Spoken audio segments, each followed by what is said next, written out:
All right, welcome in. Let's jump straight into this explainer. When most of us think of New York City, we instantly picture the city that never sleeps. But what you really need to know as a traveler is that it also doesn't have an off-season. Not really. Instead, New York City has 5 totally distinct personalities that completely transform the streets, the parks, and yes, the price tags. So today, we're going to break down the data, the events, and the hidden catches of the 2026 calendar to help you pinpoint the version of New York that matches your exact travel style. 60 million. That is a massive number. That's how many people visit New York City every single year. And honestly, it completely validates why timing your trip perfectly is absolutely critical. I mean, if you show up at the wrong time for what you actually want to do, you could find yourself battling crushing crowds or sweltering in the humidity when all you really wanted was a quiet, breezy stroll. So it really begs the ultimate question. When is the best time to visit New York City? Well, as we're about to see, the answer entirely depends on the specific New York you're trying to find. Are you hunting for that romantic, movie-like aesthetic? Are you craving loud, chaotic festival energy? Or maybe you're a budget-conscious traveler wanting to experience the city like a true local? Here's our roadmap for today. First, spring, blossoms and energy. Second, summer, festivals and 2026 fever. Third, fall, the cinematic sweet spot. Fourth, winter, 2 distinct personalities. And lastly, the verdict, to help you plan your perfect trip. Okay, before we get swept away by the emotional storytelling of the city, let's just lay down a baseline with some hard facts. Take a look at this. You can clearly see how summer brings the absolute heaviest crowds and highest costs, along with that infamous hot and humid weather. But conversely, if you look at deep winter in January and February, prices literally plummet right alongside the temperatures. Meanwhile, spring and fall, they offer a really nice moderate middle ground for crowds, though costs do start to climb. Just keep this matrix in the back of your mind as we dive into each season. Section 1. Spring, Blossoms, and Energy. A city reborn.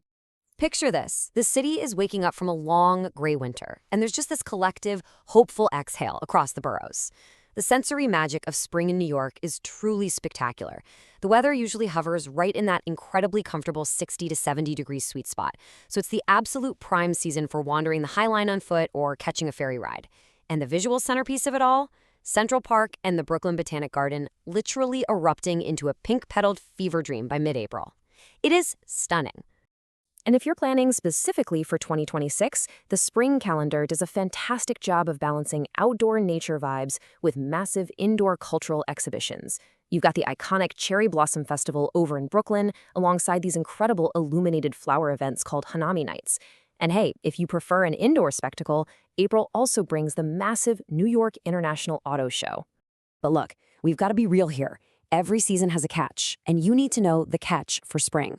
Sometimes it can be a bit of a gray, drizzly tease. You absolutely need to pack a stylish umbrella and be ready to dress in layers. Plus, as we get closer and closer to Memorial Day in May, you're going to watch hotel prices climb pretty sharply toward their peak territory. Moving right along to Section 2. Summer 2026 fever. Sweaty and gloriously free. Summer in New York is wild. The city essentially transforms its parks and streets into massive outdoor venues. And let's really highlight this, because 2026 is bringing some absolutely massive, once-in-a-generation events to anchor the season. We are talking about the FIFA World Cup, America's monumental 250th birthday on July 4th, complete with a fleet of tall ships in the harbor, and the 40th anniversary of the legendary Summer Stage free concerts in Central Park.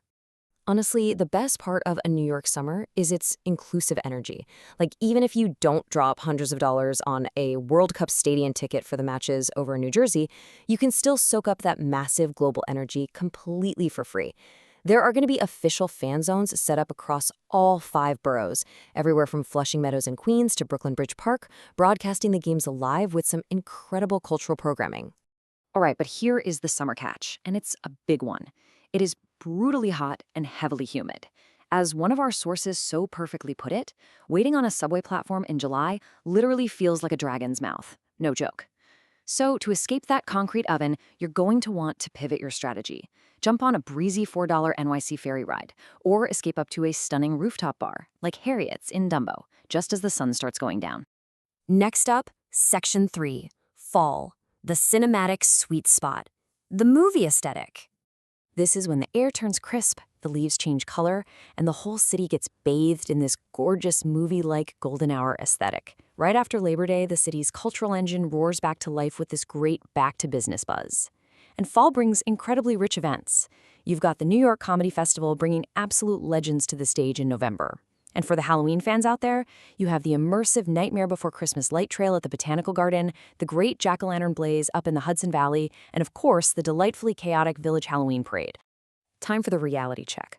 Because the weather is basically sublime, fall is the most expensive and crowded time of the entire year, especially in October. Oh, and a quick heads up. If you visit in late September, you'll be dealing with the UN General Assembly gridlock. It basically makes parts of Midtown Manhattan practically impassable by car. All right, on to Section 4, winter. Two distinct personalities, contrasting realities. You see, winter in NYC is definitely not one single experience. It caters to vastly different types of travelers. Let's just pause for a second to let this atmospheric description sink in. A snow globe come to life. That is December. It's the Rockefeller Center tree, it's the Bryant Park holiday markets wafting with the smell of hot chocolate, and it's those magical twinkling lights lining Fifth Avenue. Logic kind of goes out the window here. You just buy into the magic of it all. So it really breaks down like this. On one side, you have the traditionalist in December braving the chaotic, expensive holiday magic with the absolute highest hotel rates of the year and crushing crowds, versus the pragmatist in January through March. The tourists have all gone home, the fairy lights are packed away, and yes, it is frigidly cold, but you get this really cool, bare-knuckled, budget-friendly reality where you actually get to experience the city alongside real locals. Now, here's a massive pro tip for my budget travelers out there. Leverage that bitter cold tier advantage. Because tourism plummets in January and February, you can score reservations at totally impossible to book spots during NYC Restaurant Week. Plus, you can grab deeply discounted theater tickets during Broadway Week. I promise you, your money goes further during these months than at any other time of the year. And finally, Section 5, the verdict, your perfect trip. Actionable advice. So we've gone through the data, the vibes, and the big 2026 events. Now let's turn all of that into a solid game plan. Regardless of which season you choose, make sure you follow these 4 steps. 1. Book early, especially if you're aiming for fall or that massive 2026 summer. 2. Stay flexible. A rainy spring day is perfect for the Met, while a sunny day means hitting Central Park. 3. Pack layers. NYC weather can literally shift dramatically within hours. And 4, get out of Midtown. Go explore lesser-known neighborhoods like Williamsburg in Brooklyn or Astoria in Queens. You'll get much more authentic vibes and honestly way better food. So, we'll leave you with this. The city is waiting for you, but it demands your full presence. Are you going to chase the spring blossoms, brave the summer heat for the World Cup, soak in that cinematic fall, or brave the winter for pure holiday magic? Which New York will you choose to experience? Match your personal travel style to the calendar and start planning that 2026 trip today.